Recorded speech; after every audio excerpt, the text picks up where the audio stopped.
प्यारे बच्चों नमस्कार। आज की ऑनलाइन क्लास में आपका स्वागत है। प्यारे बच्चों, आज हम कक्षा 7 विज्ञान विषय में अध्याय 15 प्रकाश की कुछ महत्वपूर्ण एमसीक्यू करने वाले हैं। तो क्लास शुरू करने से पहले जो बच्चे नए हैं, चैनल को देख रहे हैं, जिन बच्चों ने अभी तक चैनल को सब्सक्राइब नहीं किया, लाइक कर दें, शेयर कर दें। तो शुरू करते हैं आज की क्लास का पहला प्रश्न। प्रकाश की दिशा को परावर्तित कैसे कर सकते हैं? तो प्यारे बच्चों, चमकदार वस्तु पर प्रकाश डालना, स्टेनलेस इस्पात की चमकदार प्लेट पर इस्पात की चमकदार प्लेट पर प्रकाश, तो इन सभी से हम प्रकाश को क्या कर सकते हैं? परावर्तित कर सकते हैं। तो यहाँ पर ऑप्शन नंबर जो 4 है उपरोक्त सभी बिल्कुल सही हो जाएगा। आगे चलते हैं। रोगी वाहन का रास्ता रोके बिना उसे आगे जाने देने से हमारा खालिस्तान है। तो प्यारे बच्चों, रोगी वाहन का मतलब अगर एम्बुलेंस आपके पीछे से आ रही है तो उसको आगे जाने देना क्या है? हमारा कर्तव्य है, अधिकार है, कानून है। उपरोक्त सभी तो हमारा क्या है? कर्तव्य है। रोगी वाहन रोगियों को ढोती है, अगर हम देरी कर देंगे, उसमें उसको साइड नहीं देंगे तो क्या होगा? रोगी की मृत्यु हो सकती है। तो ये हमारा कर्तव्य है। ऑप्शन नंबर 1 इसका बिल्कुल सही है। चम्मच का पृष्ठ कैसा होता है? तो प्यारे बच्चों, चम्मच का जो पृष्ठ जो होता है वो कैसा होता है? आप यहाँ देख सकते हैं, वक्रित होता है, वक्रित चमकदार होता है। तो ऑप्शन नंबर 1 इसका बिल्कुल सही है। आगे चलते हैं। नेक्स्ट में क्या है? प्लेट किस प्रकार की भांति कार्य करती है? तो प्यारे बच्चों, प्लेट जो होती है वो किस प्रकार की भांति कार्य करती है? वो समतल दर्पण की भांति, उत्तल दर्पण की भांति, कै और ख दोनों, अवतल दर्पण की भांति। तो प्लेट प्यारे बच्चों ऐसे होती है, ठीक है। तो यहाँ पर ये जो सिरा है उसका आधार वो समतल है, समतल दर्पण की भांति काम करता है प्लेट। आगे चलते हैं। नेक्स्ट, प्रकाश का परावर्तन क्या कहलाता है? प्रकाश का परावर्तन क्या कहलाता है? तो यहाँ देखो, दर्पण अपने ऊपर पड़ने वाले प्रकाश की दिशा को बदलना, दर्पण के नीचे प्रकाश पड़ना, प्रकाश की दिशा न बदलना, उपरोक्त सभी। तो दर्पण अपने ऊपर पड़ने वाले प्रकाश की दिशा को बदलना, जैसे ये दर्पण है, इस दर्पण पर ये प्रकाश पड़ा, ऐसे इसकी दिशा बदल गई, तो इसे क्या कहते हैं? प्रकाश का परावर्तन कहते हैं। ऑप्शन नंबर 1 इसका बिल्कुल सही है। आगे चलते हैं। नेक्स्ट, किरण पुंज को कहाँ कहाँ देखा जा सकता है? तो प्यारे बच्चों, टॉर्च में भी किरण पुंज प्राप्त होता है, स्कूटर कार इंजनों के हैंडलैम्प में भी किरण पुंज प्राप्त होता है, टावर की सर्च लाइट में भी किरण पुंज प्राप्त होता है। किरण पुंज किसे कहते हैं? किरणों के समूह को। तो इन सभी से किरण पुंज निकलता है। तो उपरोक्त सभी इसका राइट आंसर हो जाएगा। आगे चलते हैं। उत्तल दर्पण द्वारा पना प्रतिबिंब कैसा होता है? तो प्यारे बच्चों, उत्तल दर्पण जो होता है, उत्तल दर्पण कौन सा होता है? जिसका बाहरी सतह उभरी हुई हो और अंदर से पॉलिश किया हुआ हो। वक्रित सतह जो है वो क्या हो? बाहर उभरी हुई हो ये, और उभरी हुई सतह से अगर परावर्तन होता है तो वो उत्तल दर्पण होता है। तो उसमें जो प्रतिबिंब कैसा बनता है? सीधा बनता है, आभासी बनता है, कै और ख दोनों। तो सीधा और आभासी बनता है उसमें हमेशा। कैसा बनता है? सीधा और आभासी। आभासी कैसा होता है? जिसकी हम कल्पना कर रहे हो, दर्पण की पीछे बनता है। अगर कोई चीज़ पर्दे पर बने तो वो वास्तविक होती है, लेकिन इसमें कैसा बनता है? आभासी। तो आगे, जल का पृष्ठ कैसे कार्य करता है?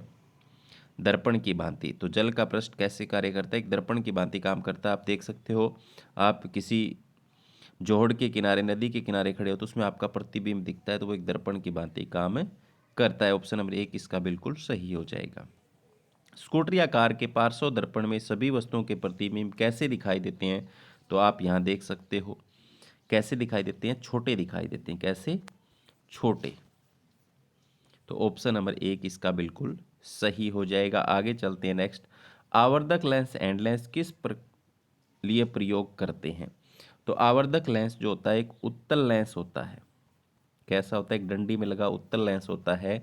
तो उसमें बड़े आप चित्र में देख सकते हो छोटे अक्षर जो होते हैं बड़े नज़र आ रहे हैं, तो बहुत छोटे प्रिंट को पढ़ने के लिए इस्तेमाल करते हैं। तो ऑप्शन नंबर 1 इसका बिल्कुल सही हो जाएगा।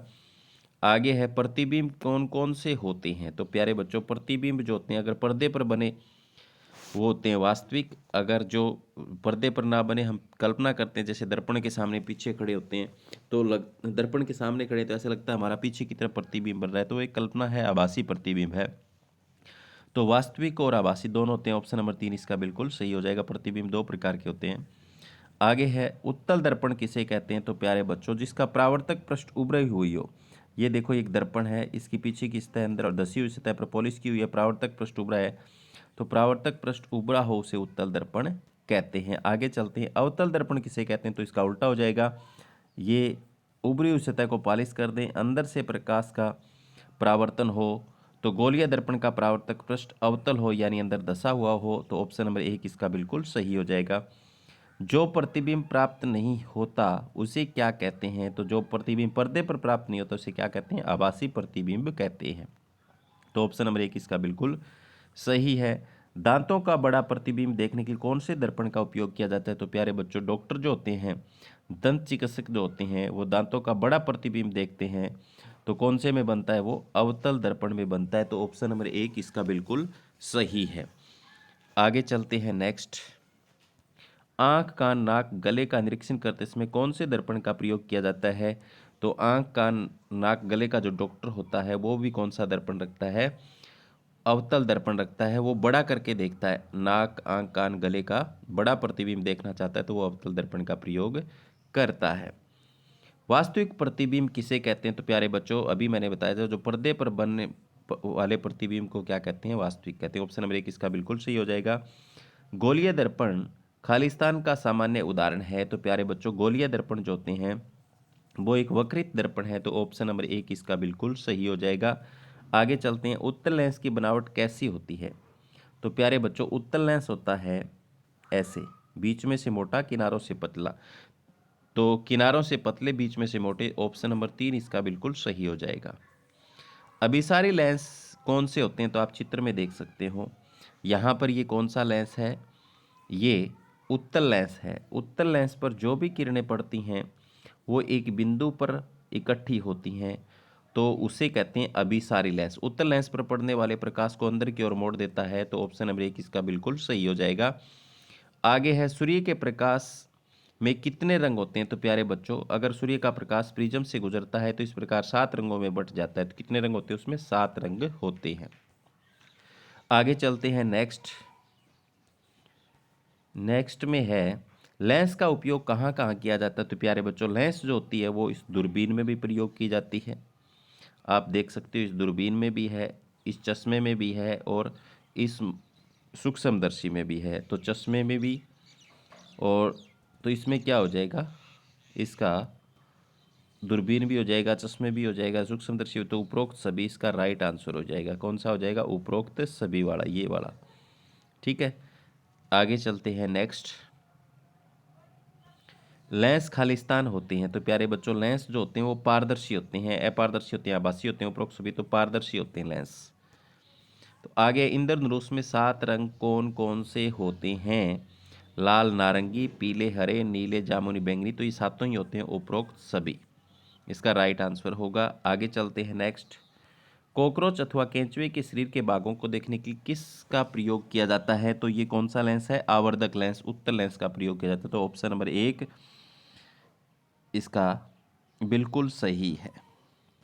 आगे चलते हैं, अवतल लेंस की बनावट कैसी होती है। तो अवतल लेंस जो होता है वो ऐसे होता है, किनारों से मोटा, बीच में से पतला। तो किनारों की अपेक्षा बीच में से पतला। ऑप्शन नंबर 3 इसका बिल्कुल सही हो जाएगा। इंद्रधनुष कब दिखाई देता है। तो प्यारे बच्चों, इंद्रधनुष वर्षा के पश्चात दिखाई देता है, सूर्य की विपरीत दिशा में। तो ऑप्शन नंबर 1 इसका बिल्कुल सही है। आगे चलते हैं नेक्स्ट। तो प्यारे बच्चों, प्रकाश अध्याय में ये थे कुछ महत्वपूर्ण MCQ। उम्मीद करता हूँ कि आपको समझ में आए होंगे। धन्यवाद।